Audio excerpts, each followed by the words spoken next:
You're looking at an NFL wildcard. This is likely going to be the most action-packed day of the NFL playoffs ever. But we managed to get 3 games last night. My. I know a lot of folks who were severely injured. The Chargers were upset by Houston. There was no comparison. They really crushed them. The game was effectively over until the Chargers scored 2 field goals in the first half of the fourth quarter. Herbert hurled iron rods. The defense was terrible. I just don't care. That game against Baltimore, though, unfolded precisely as predicted. We covered Baltimore. Fortunately, we had the upper hand. The Buffalo Bills' home victory over the Denver Broncos today would complete that little teasing. To tell you the truth, I'm a little anxious before the game. Bo Nix, a rookie, might have a monster game in his first playoff game, but I really doubt it. Even though I don't think the Bills will lose, I'm still considering taking the over on this game. If the Packers win, I'll bet on the over in both their game against Washington and the Bucs game against Tampa Bay. Much action in the NFL. And I'm going to eat some delicious stuff.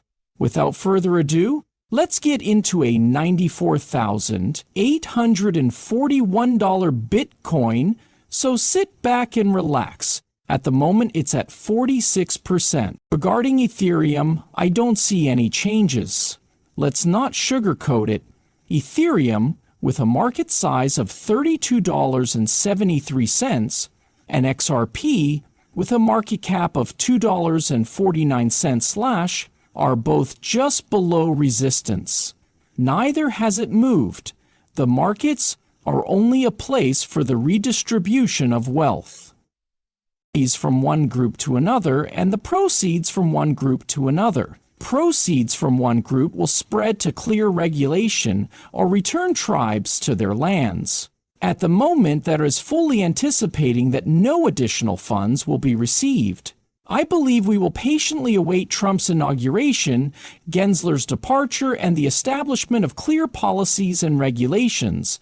The institutions will be encouraged to jump in after anything along those lines. But I'm fine with the fact that extra monies won't likely be flowing into crypto until we have the change, remove Biden, Trump, and Gensler, and install Paul Atkins.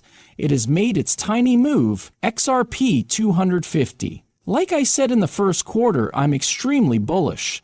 It's just been 12 days. Ripple's price has already risen. Cardano has been pressured. You are about to experience one of the wildest years of your life. I also made this chart public. At this time, we are sending out support for XRP.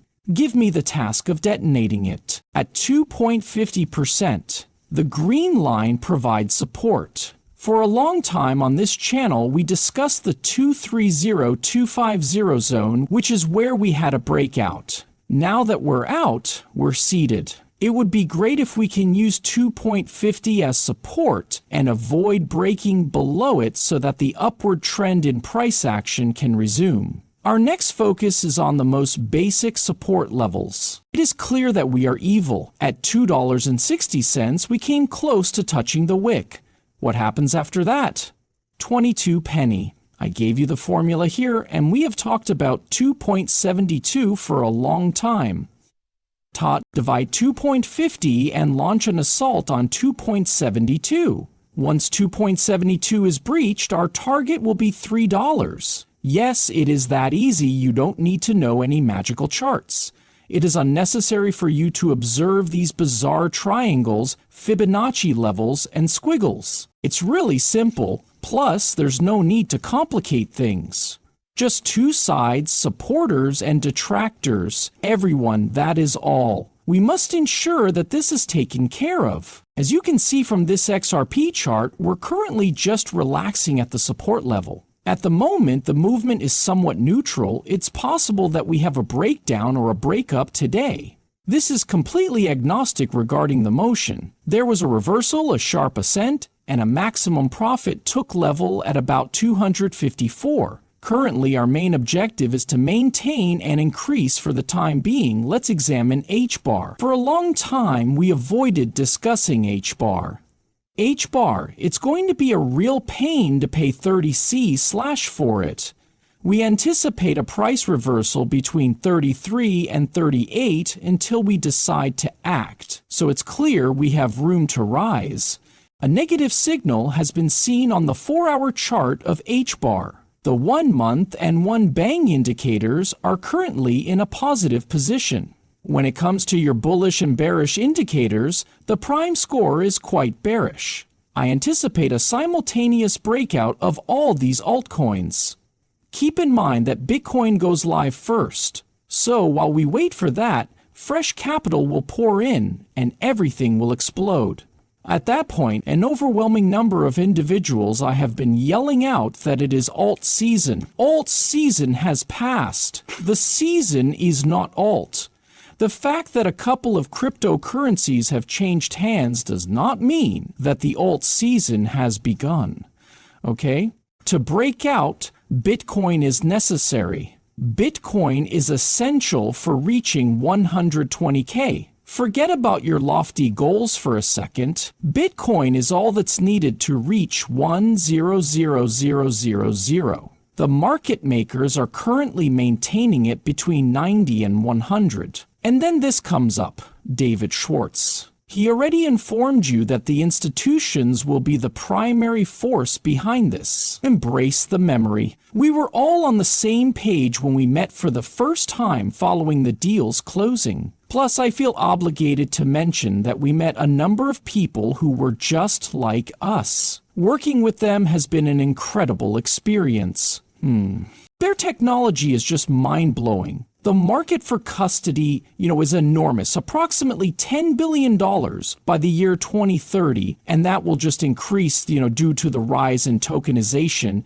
and institutions will serve as the primary forces behind it all. Therefore, you'll require a storage solution. People will require storage options for CBDCs and stablecoins if they grow in popularity as predicted. They will require access to payment processing, liquidity services, on and off-ramp connections, and more. Everything is going to come together eventually. It's not dissimilar to what banks find out. While interacting with banks in the early days of Ripple, I also discovered that many of them are unconcerned about payment processing. And all seriousness, you may ask, what exactly do banks do? Basically, what they're saying is that they prefer it if you just left your money with them. Additionally, payments are time-consuming, costly, and met with consumer dissatisfaction when we are unable to fulfill all of their requests. Hence, we will not excel in this area. In terms of payments, we will be mediocre but otherwise excellent bank. Moreover, they discovered rapidly